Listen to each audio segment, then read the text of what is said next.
Good morning, everyone, and best wishes from Brussels. It's still early morning here, so I just woke up. I hope you apologize my big sleepy eyes, but I'm so excited to meet everyone from all around the world. And thank you, Adele, for the thorough introduction. My role here today is tell you about what is Cybernetica's approach to privacy. The presentation is going to be about privacy in interoperability solutions and how it is possible to understand what we mean by privacy and how to actually operationalize it in both in legal and technical terms. My name is Triin Siil. I joined Cybernetica as a general counsel, but by now we see that there is a lot of work to do in the area of privacy alone. So I decided to focus on privacy instead, and it has been quite a ride already. And I hope you will join with me in this in the future. So today we will, in my presentation, I will address two topics. So first of all, I will tell you about how we see what are the preconditions for ensuring privacy. And second, we will address what are the benefits of ensuring privacy. And without further ado, let's go to the first part. But first of all, when we talk about privacy, there are only so many ways to define it and understand it. How I understand it is that privacy is not privacy is a principle and end goal, of course, but at the same time, it is also a continuous process, and you have to continuously work with it. So what are the necessary steps to actually ensuring privacy continuously? But first of all, you need to understand that it is very important to understand that privacy is very contextual. It is considered a fundamental right in various jurisdictions all around the world. It is part of it was already inserted as a principle into the Universal Declaration of Human Rights back in 1948. So it has quite a long history, but it is one of the newest fundamental rights or newest concepts in human rights law nevertheless. At the same time, it is not universally understood and applied in all jurisdictions. For example, in the European Union, where we are currently headquartered, there is also a separate right called the right to data protection, which is considered a fundamental right in the EU as well. At the same time, in some other regions, sometimes privacy is actually protected through rights on or through rules on confidentiality and business secrets. So in other regions, perhaps the right to data protection, as in EU, is constituted in other forums and have other focuses. So we need to take this into account when we plan or implement some technical solutions, especially interoperability solutions. We need to customize these solutions to the national jurisdiction as well as the relevant business domain. Secondly, we also need to take into account that privacy is very use case specific. You can never really assure privacy through some abstract means globally or throughout the whole business vertical. You always have to look at three specific questions in each case of data processing. So first of all, number one question is why? Why are you processing the data? Second of all, what kind of data are you processing? What are the limits, the scope? And third of all, who is processing the data? And once you have the answers to these three questions, why, what, and who, you have essentially defined a use case, which gives you the borders of what is necessary, what kind of data is necessary to be processed in order to reach the purpose. And usually these kind of data processing use cases rely on a legal basis, no matter where you are in the world. One type of legal basis, which is often considered the main legal basis or the most widely used legal basis, is consent. meaning that in order to use somebody's personal data, for example, to help to provide a health service to an individual, you probably need their access and their permission to take certain measurements and take some tests and measure their blood, for example, and all this is based on consent. However, not all types of data processing rely on consent, and many times, especially in public services, data processing has to be based on legal basis on the law, based on the law. So usually, even if you have collected data from the patient based on consent in health services, in order to process it further, for example, to create certain health statistics for the government to plan their health policy, this kind of further processing still relies on some legal basis established in the law.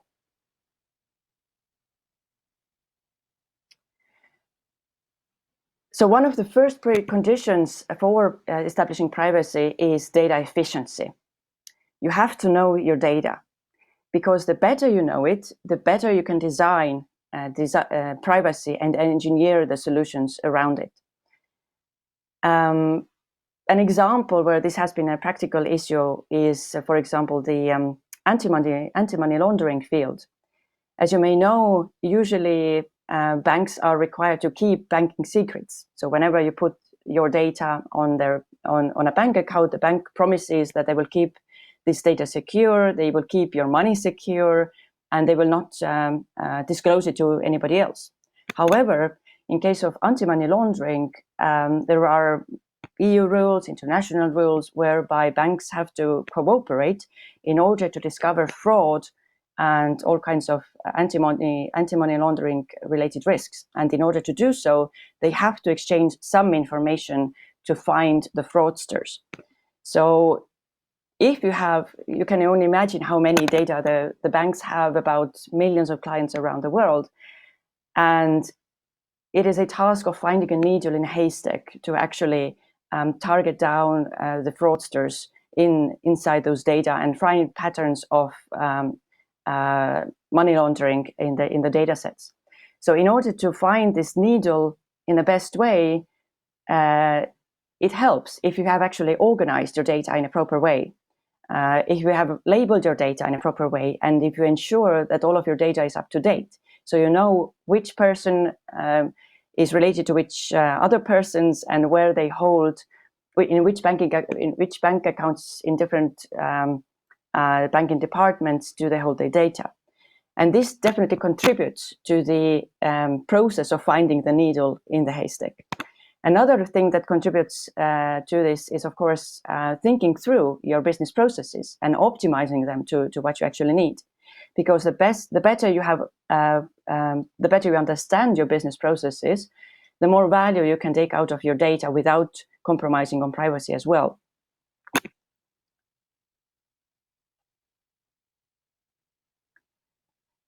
Another precondition for privacy is security. Privacy builds on security, but not vice versa. Because in many trust-based relationships, such as business relationships, also government relationships, the trust is built on knowing that the data and the information that you exchange in the relationship is kept securely and does not leak out to third parties.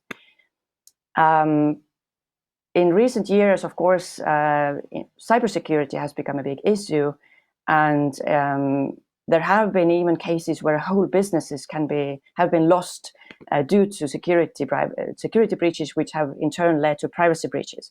For example, a recent example comes from Finland. The psychotherapy center Vastaamo suffered a cyber attack in November 2018, but it was discovered only much later, and probably even repeated. And after repeated effort, the Vastaamo CEO probably got information that there has been a breach. They took steps to secure everything and eliminate any harm. However, they did not inform the members of the board nor the owners of the organization. So it was only later discovered at higher levels of the management that this kind of a breach had occurred with this kind of scope. And about a year or even 2 years after the breach, it was made public. And soon after, because the attacker started to send ransom, or rather started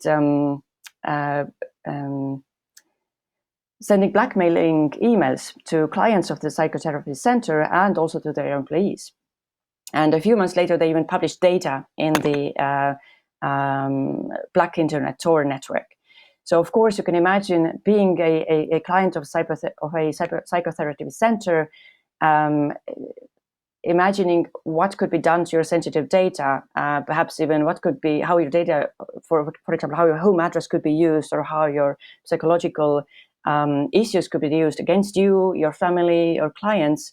This can raise a lot of harm and can lead to very serious consequences. So if you read this case study linked on my slides, you will see that the center indeed apologized to the public for causing all this harm.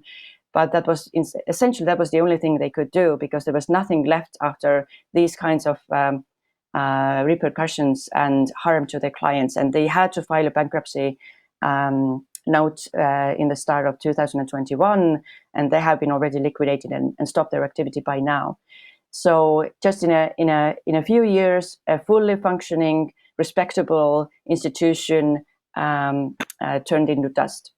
And that is just a small organization somewhere in a Nordic country, but these kinds of attacks can be and are very prevalent also against governments.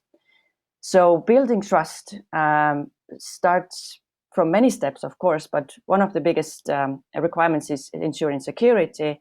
And thanks to that, privacy can be ensured as well. The higher the trust you can build, the more value you can provide to your clients when you're an enterprise, or to your citizens when you're a government. And this will help to also bring innovation to the end users.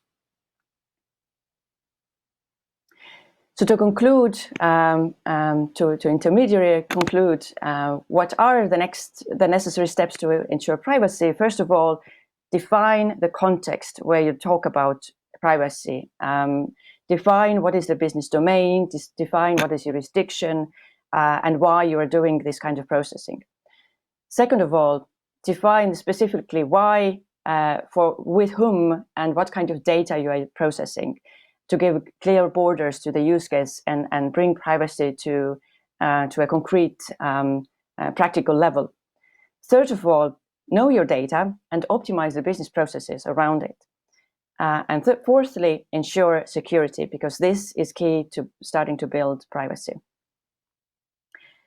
Now we move on to a second part of my presentation, talking about benefits of why is it useful to work with privacy in the first place. Well, as you may have already know from your own practice, or when thinking about these examples I brought in the first part of the presentation, privacy is very hard to do. It's hard work. So why is it worth even taking the challenge? There are many benefits. Well, first of all, when you assure privacy, it helps to build trust in your organization. Once you have established trust of your clients and end users, it will also help to build trust between you and other organizations, even across borders with other governments or other countries.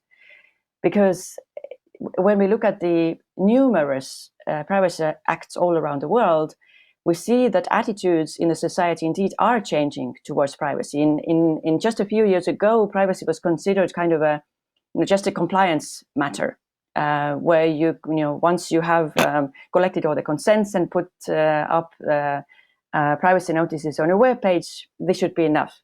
This is no longer the case. Businesses and governments are realizing that being privacy ready will bring you to the winning side of things.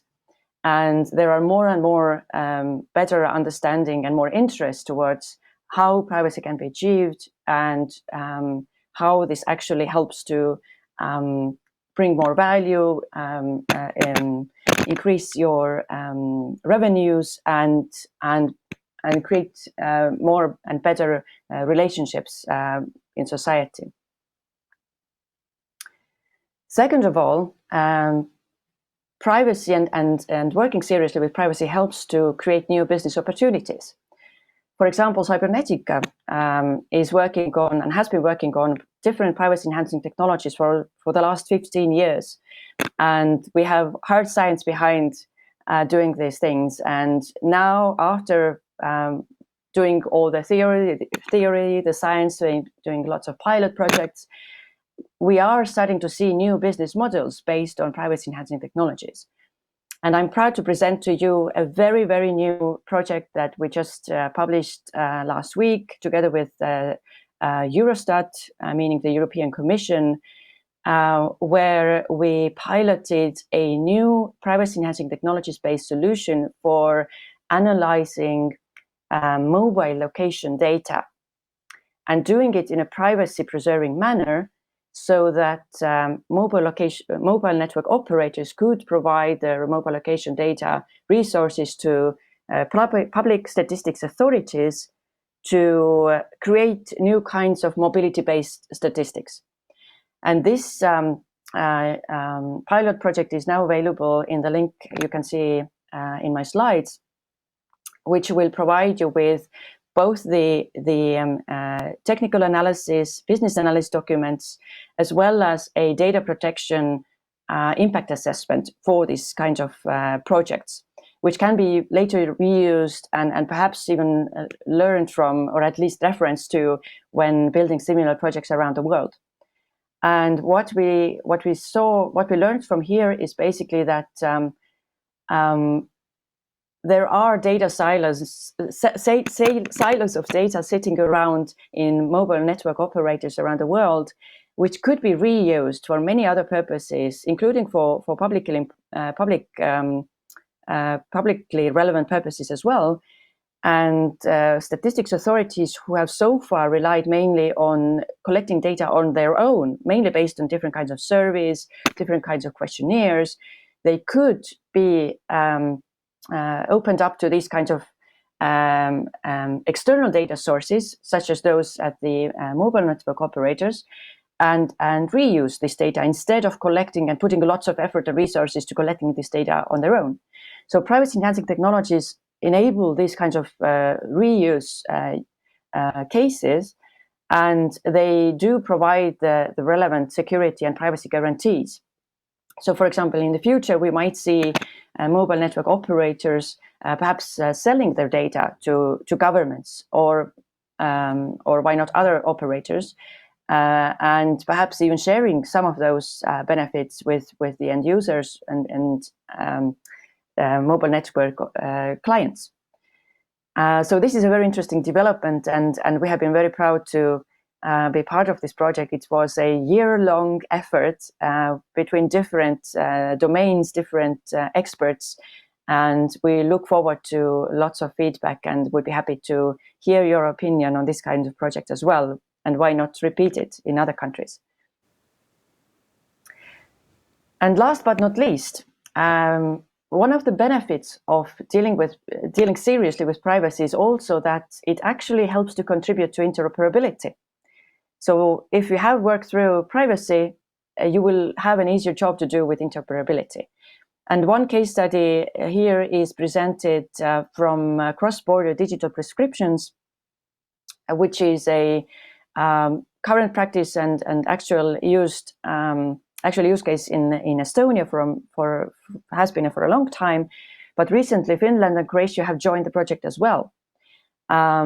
So when you, for example, when you are in Estonia, you go to the pharmacy, you can buy a drug which the doctor prescribed to you from an Estonian pharmacy. But what happens if you go abroad? In most countries, you cannot use a prescription you got in Estonia, but you can use it in Finland and Croatia. And this is achieved mainly thanks to the fact that these countries are part of the EU. We have a shared privacy legal framework, and we now have a shared infrastructure and technical framework to support the legal framework, which enables sharing this prescription information between the three countries. And all this has been built on top of existing privacy and security regulations. So without further ado, I hope these three benefits have helped you to better understand why it can be useful to make an effort to build privacy in all kinds of contexts and use cases, but especially in building interoperability solutions worldwide. So it increases the credibility, it enables innovative uses of data, and it makes it easier to ensure interoperability across systems. Thank you for your attention. I'm very happy to receive questions, and back to you, Adele.